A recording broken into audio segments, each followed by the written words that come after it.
Hello and welcome to another episode on Football Talk Podcast. My name is Ozzie and I'm your host for today's show. We've got new leaders on the board as Liverpool beat Crystal Palace 2-1 away from home. Villa produced yet another remarkable result, beating Arsenal 1-0.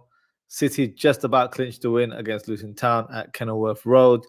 Lots of goals as well, especially in the Newcastle and Tottenham game. And also Fulham have won back-to-back final results. This is ridiculous. They're on fire right now. So let's start with the league leaders, and that's Crystal Palace versus Liverpool. Another Saturday midday kickoff for Liverpool, which is no surprise.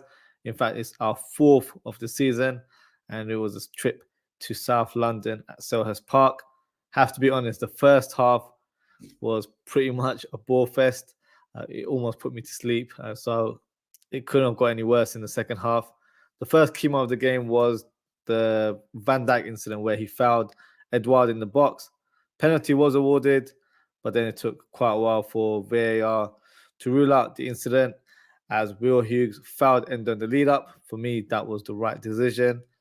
And then there was another bizarre moment in the second half. And of course, VAR is involved again and making all the headlines. Kwanzaa fouls Mateta in the box, which, by the way, was a foul and a definite penalty. But for some reason, the play was continued and brought to a halt 5 minutes later to review the incident. Now, honestly, I've had enough of VAR, and I think it should be binned altogether. I'll give you an example. So when Diaz scores a legitimate goal against Spurs about a month ago, we were told that you can't hold up play, and because the moment had passed, the VAR officials couldn't revisit the incident. So why does this happen only to Liverpool and no other team? The rule book is completely different for Liverpool. You know, make it what you will. I think it happens to Liverpool far too often. But in terms of the game, Crystal Palace rightfully were given a penalty. Mateta steps up and hits the middle of the goal to make it 1-0. Another talking point. That happens moments later. Ayew, who was already booked for trying to obstruct Van Dijk from taking a free kick, fouls Elliott from behind to stop a counter-attack and is sent off for a second yellow. Now, if you've been booked before, you know you can't make silly challenges like that. Yes, it was a soft challenge, but at the end of the day, it was a foul, and you're treading on thin ice. It was always going to be a second bookable offence. At that time, Palace are now down to 10 men, and things switch up for Liverpool. Salah equalises after he hits the back of the net to make it his 200th goal for Liverpool, a fantastic milestone for the Egyptian king, and a nice layoff by Curtis Jones for the assist. Then our star boy, Harvey Elliott, gets the match winner after he smashes it from outside of the box. Lovely finish from the midfielder. A lot of fans were saying that they didn't know he had that in his locker. Well, to me, he's always had it. He just hasn't unleashed it much wearing a Liverpool shirt. Overall, a great win for Liverpool. Showed a lot of fight, determination, and a never die attitude. We didn't play our best, and far from it, to be honest. But at this stage of the season, it's all about winning ugly and climbing up the table. So that victory puts Liverpool at the top of the league, just where we belong. Just got a comment here from Anford Uncle Rod, who says, big up, bro. Big up yourself, Anford Uncle Rods. Make sure you subscribe to his channel as well. Doing some great content for Liverpool there. In terms of the next match, Aston Villa versus Arsenal now. Villa's latest home win makes it 15 in a row, which is quite remarkable. Like it or not, Villa Park is a fortress. It didn't take Villa too long to open the scoreline as John McGinn, the captain, who's also wearing the shirt number 7, scores in the 7th minute. Lovely turn and shot for one of the best midfielders so far this season, in my opinion. He's been in sensational form. Odegaard has a great chance from a counter-attack to equalise, but he couldn't put any venom in the shot, and it was comfortably saved by Martinez. Then moments later, there was a penalty appeal where Gabriel Jesus was fouled in the box by Douglas Luiz. VAR ruled it out. My take on that incident, it was certainly a foul. A soft one, to be honest, but the way things are panning out in terms of officiating, it could have easily been given. So I think Villa got lucky there. Odegaard has another opportunity in the second half Nice cross by Havertz from the left-hand side, but Odegaard's shot gets sliced out wide. Arsenal thought they found the equaliser, but again, VAR is involved, ruled out by them, of course, as it appeared that Havertz handballed it before the ball went into the goal. So it was a moment where I believe it was Havertz and Eddie and Nketiah were going through on goal. Seemed to deflect it off his hand. Could have gone either way, to be fair. Bit harsh, but in the end, Unai Emery gets revenge against his former employers. And I'm sure he enjoyed that victory. The Gunners will be a bit annoyed that they didn't get the point at least. It's not an easy place to get anything from, to be fair. Villa have just beaten City and Arsenal back to back.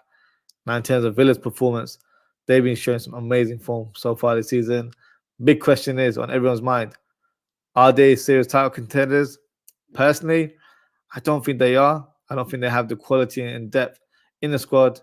However, I would definitely say they are top 4 challenges.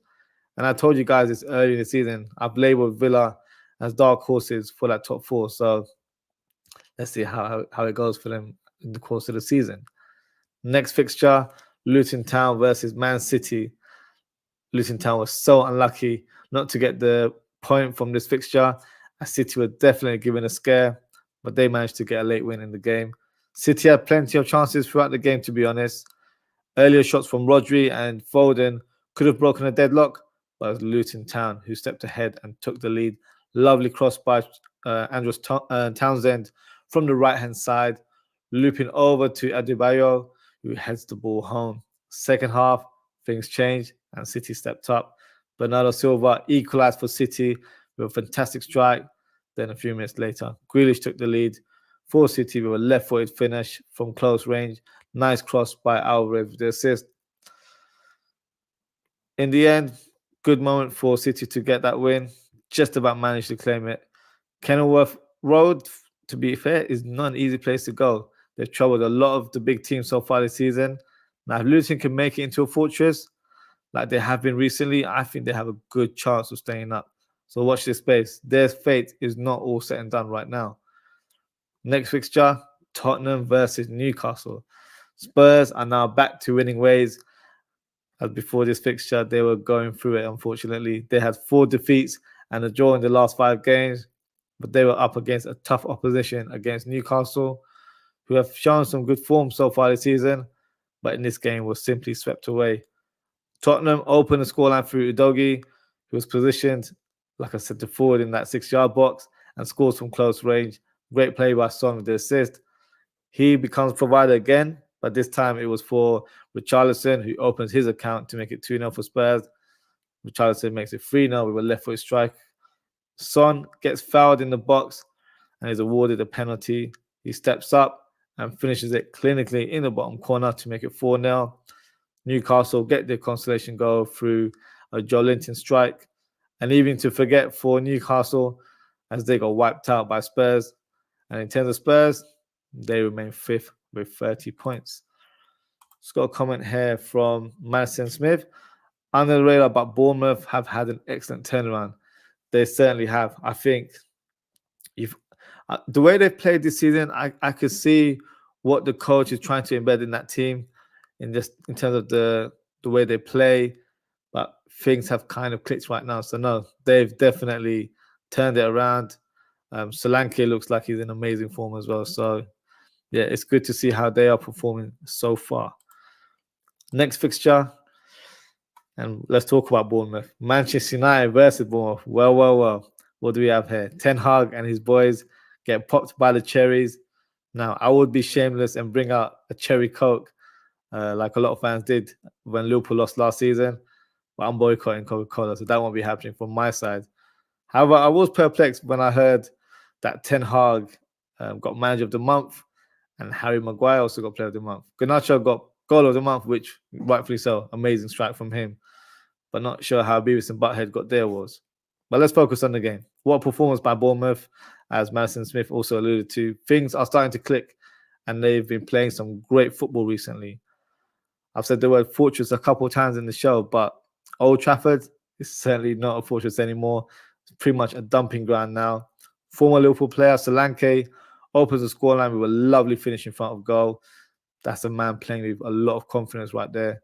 He almost scored his second goal, but hits the post. Very, very unlucky with that strike. But he helps Bournemouth get the second goal as he passes it to Tavernier, who lifts the ball into the 6-yard box, and the towering Philip Billings nods it to hit the back of the net. That guy is 6'4". No one's going to challenge him in the air, so a good goal from him. Tavernier becomes provider again. This time it's from the corner, and Senesi heads it fantastically into the bottom corner. United were lucky, in my opinion, not to concede another, as Bournemouth did score the fourth goal. It was chalked off by VAR, incorrectly, in my opinion. Otara goes through on goal. His touch kind of ricochets off Onana, then hits his chest, and then he's able to slot the ball into the empty net. But it was ruled out for handball. Initially, it hits the chest, and I think maybe the follow-up hit the hand, but it wasn't clear and obvious for me to suggest it was. So in that sense, the attacker should be given the advantage, but that never happens. Wrong decision, in my opinion. VAR did their best to reduce the scoreline to lessen the blow for United, but that doesn't matter, as they were beaten fair and square by Bournemouth. And guess what? United's next fixture is against Liverpool this weekend at Anfield. So we all remember what happened the last time these two teams faced at Anfield. So a mouth-watering prospect for Liverpool, as we want all the smoke against United. So an exciting fixture ahead of us. In terms of other results, Everton beat Chelsea 2-0. Chelsea certainly got the blues after this fixture, as Everton make it 3 wins in a row. The Doucouré opens the scoreline with a lovely strike from outside of the box. Chelsea keeper Sanchez was in no man's land. He's been another shocking signing. Onana's been bad from a Man United point of view, but Sanchez is not too far behind. In terms of this game, a proud moment for Lewis Dobbin, who scores his first senior goal for Everton to make it 2-0 and clinch the win for his club. Next fixture, Fulham 5, West Ham 0. Back-to-back 5-0 wins for Fulham. They are not playing around. Jimenez opens the scoreline with a bullet header. Lovely pass by Palhinha, who's been showing some great form recently. He's also been linked to a move to Liverpool, so just putting it out there in the universe. But in terms of Jimenez, great to see him in goal-scoring form. He looks like he's back to his best now. Willian makes it 2-0 as he scores from close range. Tosin scores a fantastic header from a corner. Another former Red. Harry Wilson scores a belter from outside the box. But then he becomes provider in the end as he unselfishly squares it to Vinicius, and he scores from a few yards out. Next fixture, Sheffield United 1, Brentford 0. The Blaze managed to notch up a win against a tough opposition. McAtee scored the match winner, and what a goal it was. Lovely left-footed strike from the right-hand side, curled it over the keeper and into the back of the net. Chris Wilder gets his first win after being reappointed as manager last week. Wolves versus Nottingham Forest. Wolves managed to get a valuable point against Forest, who opened the scoreline with a header from Toffolo. Acuna gets the late equaliser, scoring from the 6-yard box. And the final fixture, Brighton versus Burnley. Burnley was so close to claiming an away win, but Brighton scored late to share the points. Odebert, French under-21 player, opens the scoreline for Burnley with a fantastic strike outside the box. And it was Adingra, who's been one of the stand-up performers for Brighton this season, gets the crucial equaliser in the 77th minute with a nice header. So that's my match week review. So what we'll do now, we'll announce the FPL Manager of the week. And that goes to FF Kuovis, whose team name is Bench Fodringham, and he managed to notch up a great score of 83 points, and that's allowed him to move up to 44 positions. So well done to FF Kuovis. Decent tally there. I didn't see anyone else even close to 80. I think the person that was not far behind from me had around 70 points. So a good match week for you there. In terms of my own performance, I got 52 points and moved up to 32nd in the league. So I'm making my strides right now. I'll be in the top 10 in no time. let's have a look at the league table and see where everyone stands. So, as you can see, number one, Manasara is still taking the charge. He's actually surpassed his tally and he's got over 1,000 points. So that's a big feat considering we're only halfway through the season. Then you've got one Ashraf and Ali Asgar who are claiming second and third, and they haven't moved since last week. Then you've got a few players that have moved up. So you've got Jordan Smith in fourth, Jake Harrison in fifth, Pasura Mania number 6, and joint with him in number 6 is Zig Ziglar. Wayne Malik has dropped to number 8th. Daniel Afaled Wamina is now in 9th position with Kashmir outside, and Vipin Mohan is dropped to 10th position, and his team name is the Special One. So a couple new names there. Ziglar I haven't seen before, I don't think. So yeah, interesting how the league unfolds in the coming weeks as games are coming thick and fast right now. So yeah, a lot of games to look forward to. And that's a wrap up for today, guys. So thank you to everyone for tuning in. If you haven't already, please don't forget to like, comment, share, and subscribe to the channel. In terms of upcoming content, we've got a very much fun-packed amount of shows for you this week. Tomorrow will be an FC24 episode where I will continue my career mode journey with Liverpool.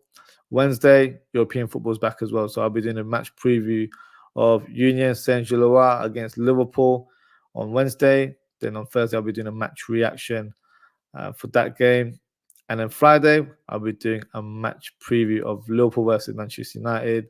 That game is taking place Sunday afternoon at 4:30 p.m. UK time. So then I'll also be doing a match reaction after that game as well. So a lot to look forward to, guys. So make sure you hit that notification bell. And for all the latest updates, feel free to follow me on socials. So you can follow me at OzzieFTP on Twitter /X, or you can follow me at Ozzie.ftp on Instagram, Threads, and TikTok. So that's it for today, guys. Take care, stay safe, and I hope to see you all very soon. Goodbye.